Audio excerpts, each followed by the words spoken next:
Okay, somebody asked me to make a video on how to add custom face paint in the creation kit, so I looked into it a bit and I have this video.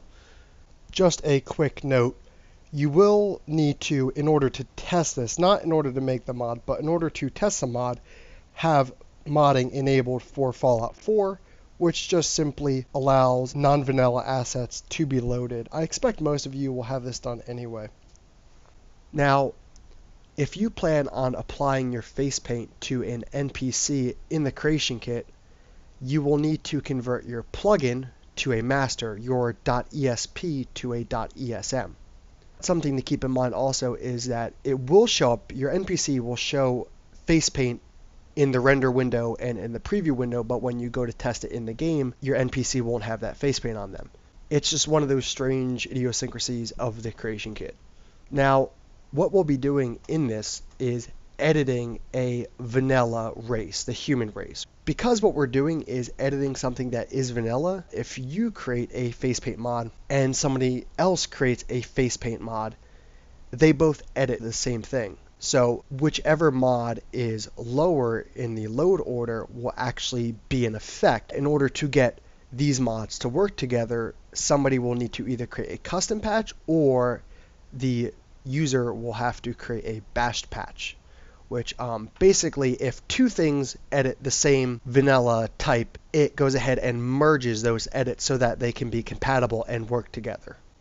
Okay, so to start, you want custom face paint, but you want to create a folder to put that custom face paint in. So if you navigate to your Fallout 4 folder, then to data, you can create these folders if you don't have them to. Go to textures, actors, character assets, tint masks, and you can see I've been testing this a lot too. Create a new folder within tint masks with the name of your mod. So I'll create a new folder and I'll name it after my mod.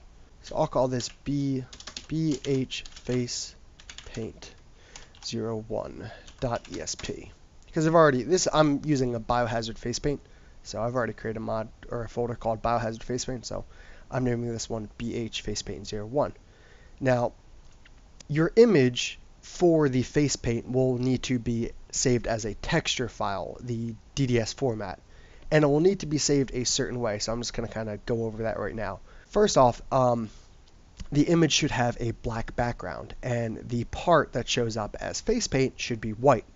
However, hypothetically, say this part of the image right here was actually red. The game would basically, I'm not sure how it does this, but it would basically ignore the fact that it was red and treat it as if it was white.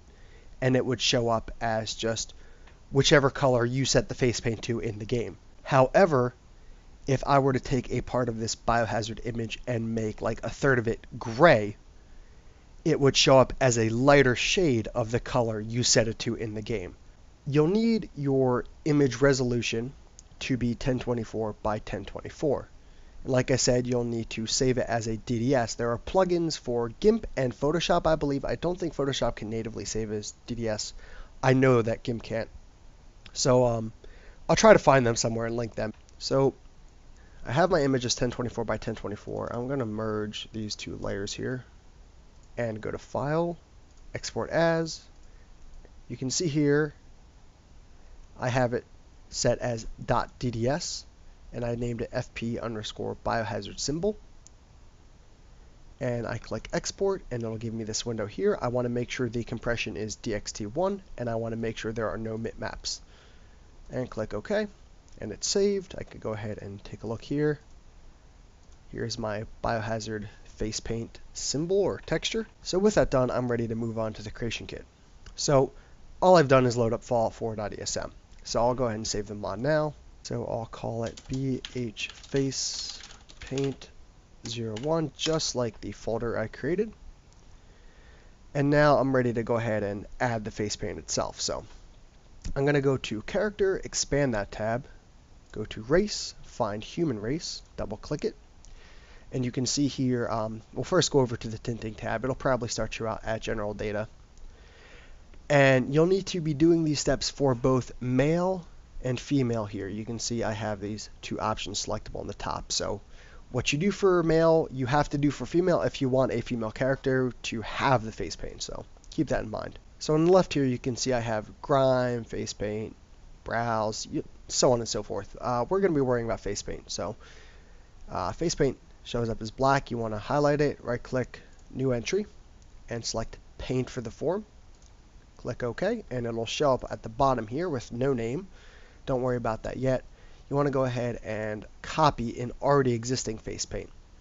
I'll copy a Children of Adam face paint, and you'll see why in a second. So I'm going to copy that. You can copy any one you like though, and paste it to the new face paint.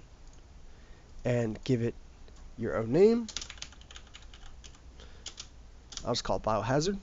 Select the mask here, and select, oops, that's one of my tests here. There we go, that's what I want. Hopefully it doesn't give you any errors. If it does, go back and double check that you've saved it correctly. And because we copied an existing face paint, we don't have to worry about adding these, because normally you'd have to add these manually. Okay, so down here you see character gen conditions. So like I said, I copied a Children of Adam face paint, and that's just to kind of highlight the conditions here. If you do copy a Children of Adam face paint, it has this condition, which to my knowledge I don't think I've unlocked the Children of Adam face paint, so I'm not entirely sure how you unlock them, but either way, this checks to see if they have been unlocked. So if you have a condition like that, you want to delete it, because obviously you won't be able to apply the face paint to your character unless that condition is met. So I'll delete it with the delete key by highlighting it. Alternatively, you can add conditions to make sure that certain criteria are met in order for the player to be able to use those face paints. So I'm not going to go over each and every condition to take a million years, but if I go to new here, you can see all the condition functions I have here, and they run the gamut really, so let's cancel out of that. This is just to make sure, this is on every face paint, and to make sure that you've at least emerged from the vault before the player can go ahead and get the face paint applied to them. I wouldn't really recommend deleting this condition unless you want the face paint to somehow be selectable through a reconstructive surgeon before they emerge from the vault. But generally, I try to stick to what Bethesda have done as much as possible. Alright, and now I'm going to do the exact same thing that I just did for female. And once you apply the face paint to both male and female, you're actually done. But now what I'm going to do is show you very briefly how to apply it to an NPC in the creation kit. So I'll just select an already existing NPC. So with the NPC, you navigate over to Character Gen Parts. You see face paint right here, so you right click it and add, and then you select the face paint. And I'm going to preview the head here. You check that box, and you can see here it doesn't show up yet. And keep in mind, for this to show up in the game no matter what, you will need to convert your .esp to a .esm. But the reason it's not showing up in the creation kit preview window here is because I haven't selected a preset. So I can select black. I have to change the value here. You can see it shows up. So I can change it to orange, and you can see here that, oops, it is changed in the preview window. So that's it. If you have any questions, leave them in the comments, and thanks for watching.